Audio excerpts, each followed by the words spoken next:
Ben, were followers of QAnon really expecting Trump to execute Democrats today? How convinced were they that this was going to happen? How disappointed have they been?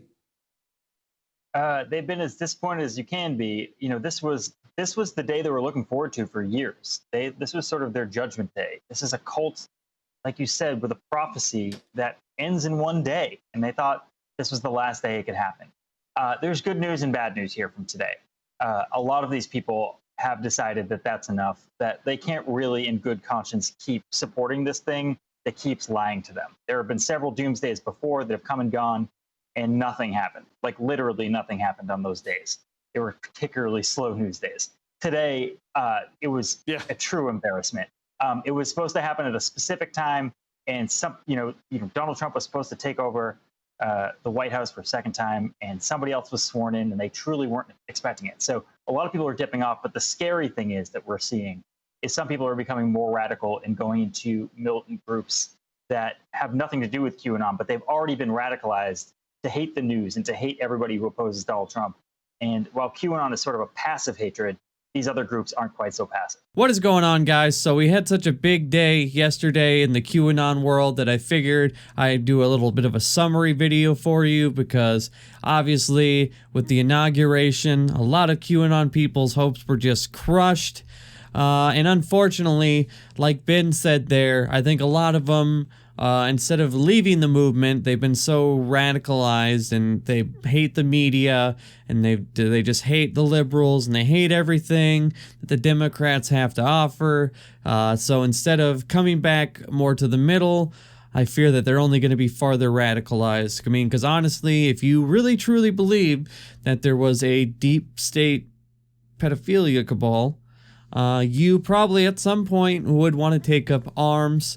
So we'll talk about that in a little bit, but I figure we could maybe just go through a little bit of a timeline and kind of show you guys a little bit of what went down yesterday.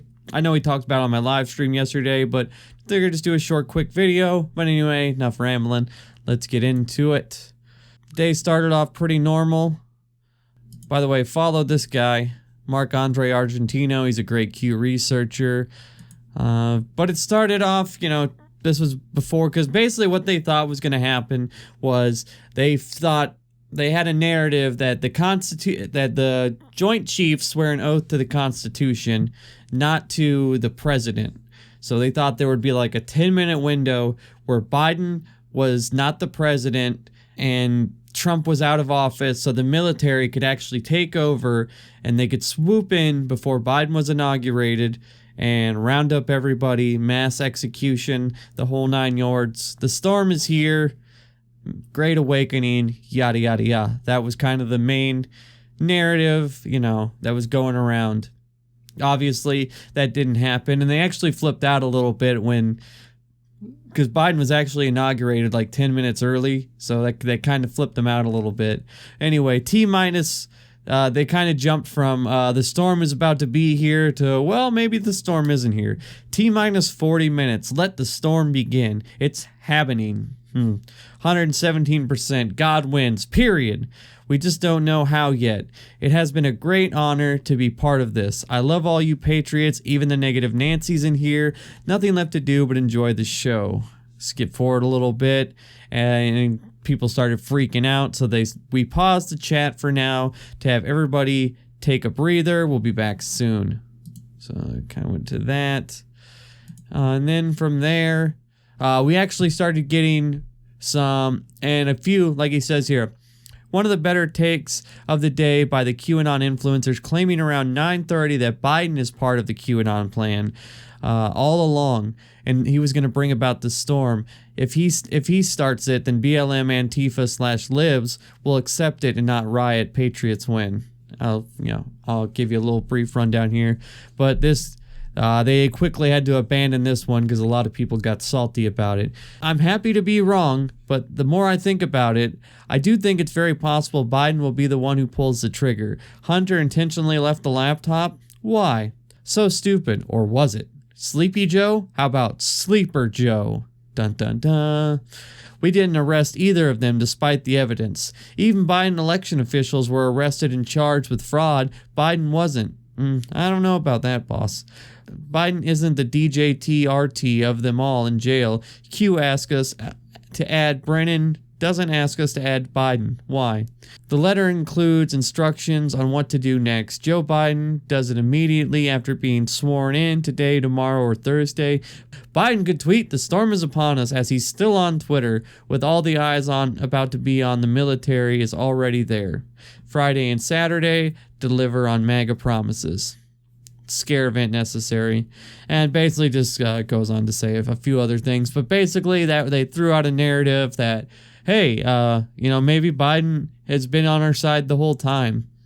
But they kind of abandoned that one a little bit later. And this is a good point. Mark talks about how the Q evangelicals are probably the ones that are going to stay around the most. Q evangelicals were ready for anything, and these will likely be some of the more resilient in the QAnon community, as they are more familiar with the failure of prophecies. Ain't that the truth? And that they will fail because of human errors and interpreting God's will. And they got this little weird note. This is an exciting day. Now, mind you, they think that a bunch of people are going to be rounded up and murked. That's what they think is going to happen. And these Christians are calling this an exciting day. Like, it's so crazy that these people have LARPed themselves into believing like a mass murder is a great thing. You know what I mean? Like, it's really crazy. But anyway, so that kind of go from there. And this was more later on in the day. They were also preparing for failure by promoting narratives that no matter what happens, even if things appear to not be going the way of QAnon, that it was all about optics. It's part of the movie they will all be watching. So hold the line and be steadfast was the rallying cry. Let's see what this one says. It's Wednesday, January 20th, 2021. As we prepared for this week, remember one thing. It's all about optics. Military is the only way, but the last thing we need is for Trump to appear as a dictator. Think MSN. POTUS will not be addressing the nation on any of these issues and must remain neutral for pure optical reasons. Okay, that's fun. And then as we go on, influencers tried to calm down the community by reminding them all the great things they had accomplished and that information war was not lost. This, like I said, is kind of later in the day. And as they got on, they realized more and more that, stuff was not going down. And they grew, some grew like kind of like, we had a good run, but, it didn't really pan out the way we had wanted to, but some got a little more radical. Anyone that says any BS about Q and the entire movement being a distraction is full of crap. We didn't sit home. You literally did, though. You actually did sit home. Well, except for that one day. That was kind of bad on the 6th, but other than that, you mostly sat home. We didn't sit home. We didn't get complacent. We fought the information war. We went to rallies. We woke up our friends and family. Above all, we voted. Not enough. The problem, the election was stolen clearly. No amount of votes would have made the difference. Don't let anyone tell you that you were lazy or didn't do your part to get President Trump reelected. Well, I guess not. I wouldn't say that. And then from there, Others are just pissed and using language closer to what is seen in Telegram. He's talking about like more violent right-wing sides of Telegram communities. This influencer is likely candidate for leveraging his platform to a call for violence. Let's see what he's got here. A majority of freedom-loving Americans just watch their country get stolen by radical communists in real time, the same satanic ideology responsible for the deaths of 100 million people in the past century just wiped away our Constitution and completed a Bolshevik revolution using their tried and tested playbook of street violence, fraud, censorship, and mass brainwashing. The same majority of freedom-loving, patriotic Americans, civilian and military military swore an oath of allegiance to the very Constitution they just watched be criminally subverted.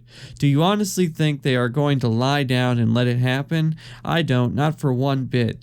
If we do, we don't deserve the bloodshed by our forefathers. We don't deserve freedom. My faith is not in Q or the plan. My faith is in red-blooded, proud, and tenacious Americans and everything they have always stood for. No matter how dark today may feel, that faith is unbreakable. I guess socialist just isn't strong enough for him anymore. Like what year did we start calling neoliberal centrist establishment Democrats communists? Like, when did that happen? I missed that memo, I guess. I thought they were just socialists, evil socialists. Now, they're far right communists and they've killed 100 million people. The one thing that happened, and I seen a little misinformation about this on TikTok. There were some people running around TikTok like, oh, the Q is gone, Q quit. What happened is that the main Q research board on 8kun, somebody got mad, one of the moderators, or admins, whatever you want to call them, one of the admins got mad and erased everything. And then I guess posed as Jim Watkins, who is the guy that owns the site, saying that he was quitting and he was done. But it was just that one guy, and it quickly got back up. And as far as I know, they had a bunch of threads that they couldn't get back, but then now, from my understanding, they're able to get them back up. So it was basically just, it was some good fun and chaos for a few minutes, but it's basically a nothing burger. And now if they lost a few of the threads, that's a good thing because it's less LARPing they can do. But I mean, really, it doesn't matter because the site's still there, the threads are still there, and Jim Watkins is still very much in business. When the news broke of Q Research Board being deleted from 8kun, this reinvigorated the community. For a bit, they directed their rage at the perpetrator. This deletion was short-lived as Jim Watkins announced the boards are now restored. Yeah, unfortunately. But yeah, but this is, let's see where it starts at. Mark had a couple predictions of how he thinks things are going to go with QAnon people. Which one is it? Here we go. Kind of break down from here. A part of QAnon will remain, and harden into a strong core of dedicated believers who will think the deep state is in control and that they need to double their efforts in the information war, therefore creating a continuous pool of propaganda and conspiracy theories. B, a small and very unlikely minority may see that they had sometimes I skip whatever.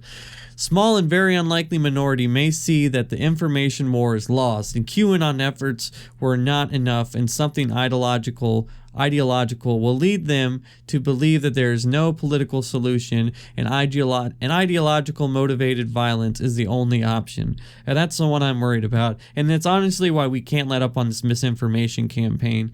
How can we do a better job of stopping misinformation? Because I don't want to just deplatform everybody that thinks conspiratorial, has conspiratorial or magical thinking. That's un-American. I don't want everybody to be kicked off these platforms. Now, if you're just outright grifting, like some of these, high-profile QAnon accounts, you need to be banned because you're actively profiting off of people's pain. And I believe private companies like Twitter should be able to kick those people off of platforms. Now every average Joe Blow, I don't think that's a good idea to just be, because eventually, it'll come for the left. If it goes too far, we have to be very careful how we walk this line. Now, I'm in no way saying Medicare for all, advocating for Medicare for all is in no way the same thing as pushing QAnon garbage. But eventually, it always comes for the left. If we don't, we have to walk a fine line on how we push, this kind of new, I wouldn't even call it censorship, just a different way of looking at how we do social media for the betterment of our country and, democracy. But anyway, so yeah, this is one I'm really worried about. This is, I don't want these people to become the militia types. So, anyway. Okay, C. QAnon believers who are disenfranchised with the movement and lack the results from Q/Trump will become a potential pool of recruitment for more extreme movements and groups. That's kind of the same thing. D. With an existing group of Q-evangelicals and QAnon home congregations, there is a chance that segments of QAnon adherents may form/continue to grow as new religious movements. Honestly, I wouldn't be surprised if like a Q church or two popped up.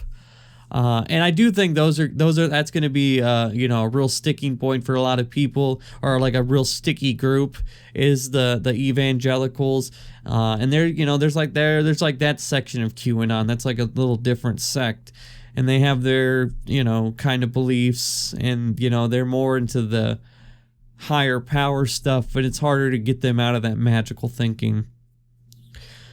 E, there is a chance that the psychological and emotional impact of this may lead some individuals to commit acts of self-harm. Let's hope not. Unfortunately, I've read several stories in the QAnon casualty boards about people, self-harm or taking their own lives over this stuff, which is really sad that this is the kind of stuff that can happen. The one thing I am sure about is QAnon as a whole may change. It will likely metastasize. It will likely balkanize, and QAnon adherents, no matter what they become, will likely remain a threat until they can exit the QAnon space. Even without QAnon, without Trump, the core elements that lead these individuals to believe in QAnon will still remain, and they will need to find outlets for their conspiratorial mindsets and their anti-democratic ideals. End. And scene. But yeah, so, long story short, I think today was a good day towards dude, the Bernie memes are just so good. I posted a video about them, but I think today was a good day going towards waking some people up, but I don't think it's anywhere near done. If you have anybody that that is into this kind of stuff, I have a bunch of sources in my Discord. You can check those out. How to talk to people who believe in conspiracies. Stuff like this. Why do some people believe in conspiracies? Advice for friends and families about cults. This is real well-researched stuff. How to talk someone out of a damaging cold. How to talk to people about conspiracy theories and still be kind. How to talk to people stuck in a conspiracy theory. And I'm going to be adding more. I've got some other stuff that I've looked at over the last 6-8 months. But yeah, so anyway, that's pretty much what happened. Q failed, Biden's in office, Bernie is the meme king, and that's pretty much what happened yesterday. So yeah, thanks guys for watching. If you want to support me, links to everything are in the description. If you could give the video a like and leave a comment, I'd really, really appreciate it. If you want to support me on Patreon or support the stream, the links are in the description. Thanks so much for watching, guys. Peace out.